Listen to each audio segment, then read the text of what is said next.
మూడో కర్మ ఏం తెలుసండి? కామ్యకర్మ. కామ్యకర్మ అంటే మనిషి అన్న తర్వాత సాధకుడిగా కానప్పుడు కొన్ని కామ్యాలు ఉంటాయి. నాకు డబ్బు కావాలి, నాకు భార్య కావాలి, నాకు పిల్లలు కావాలి, నాకు ఒక ఇల్లు కావాలి, లేకపోతే నాకు ఇది అభివృద్ధి అవ్వాలి. ఇవన్నీ కోరికలు. ఈ కోరికల్ని నెరవేర్చుకునేందుకు వేదంలో కొన్ని కర్మలు చెప్పబడ్డాయి. పిల్లలు కావాలా? పుత్రకామేష్టినాయ చేత. పుత్రకామః పుత్రకామేష్టినాయ చేత. ఐశ్వర్యకామః విభూతికామః, లేకపోతే నీకు ధనం కావాలా? ఇదిగో ఇది చెయ్యి.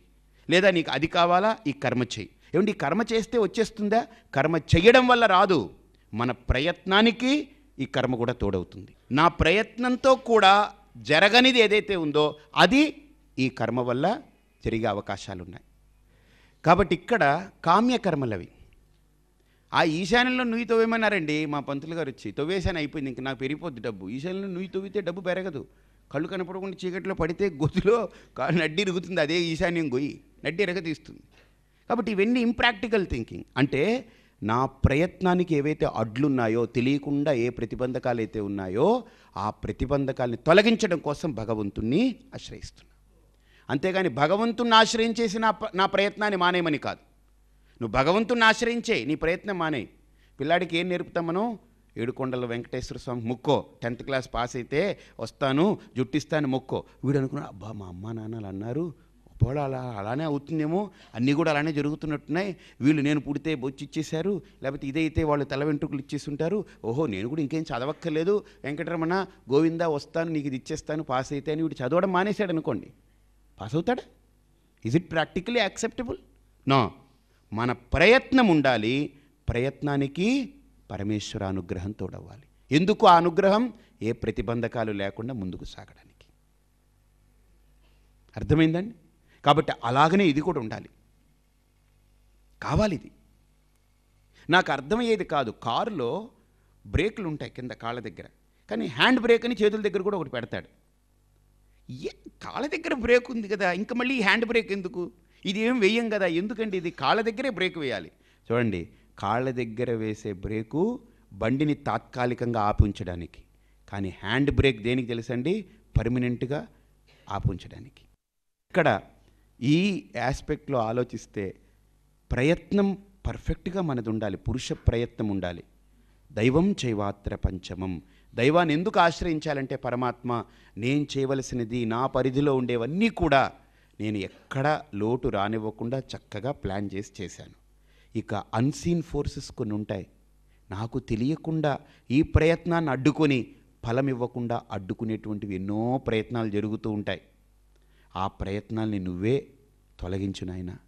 ఆ ప్రతిబంధకాల్ని నువ్వే తొలగించాలి, నా చేతుల్లో లేవది. అందుకని ఒక డాక్టర్ గారు కూడా ఆపరేషన్ చేసేస్తాడు పేషెంట్కి.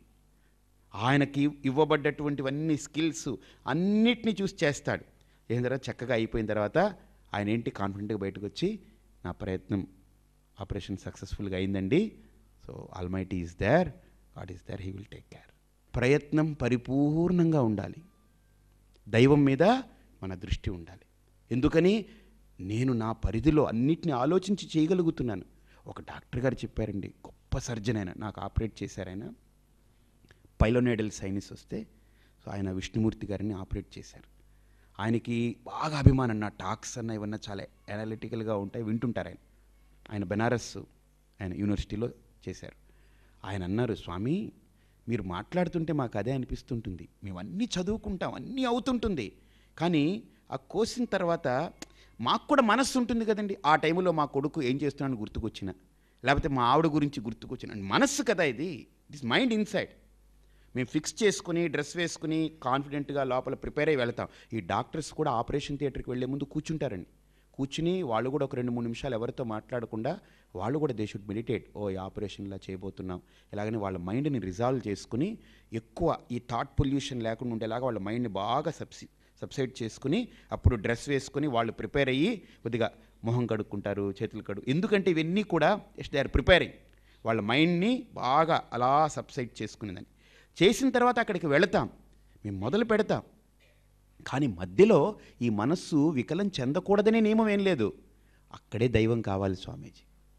అప్పుడు దైవం నిలబడి మా చేత ఎక్కడ ఏ పొరపాట్లు జరగకుండా చెయ్యాలి ఆయన. అది ఆయన చేస్తాడండి. మాదేముంది, కత్తి పెట్టుకుని వెళుతూ ఉంటాం. మైండ్ ఏమైనా టిల్ట్ అయితే, మా మైండ్ ఎక్కడైనా డైవర్ట్ అయితే పరిస్థితి ఏంటి? లైఫ్ పోతుంది. కాబట్టి దైవం కావాలి స్వామీజీ. నిజంగా మీరు అన్నది 100కి 100 మేము నిమిత్త మాత్రంగా ఉంటున్నాం, వాడి అనుగ్రహంతో జరుగుతుంది. అది కర్మయోగం అంటే. కర్మ అంటే నేనే చేస్తున్నాను, నేను సక్సెస్ఫుల్ని, దట్ ఈస్ కర్మ. నువ్వు సక్సెస్ఫుల్ అయితే నీ చేతిలో ఎవడైనా పోతే దానికి కూడా నువ్వే బాధుడు అవ్వాలి. అంటే అప్పుడు నీ సక్సెస్ ఏమైంది? కరెక్ట్ కాదు. మనిషికి ఎప్పుడూ సక్సెస్ అవుతాడనుకోకండి, ఎప్పుడూ ఫెయిల్యూర్ అవుతాడనుకోకండి.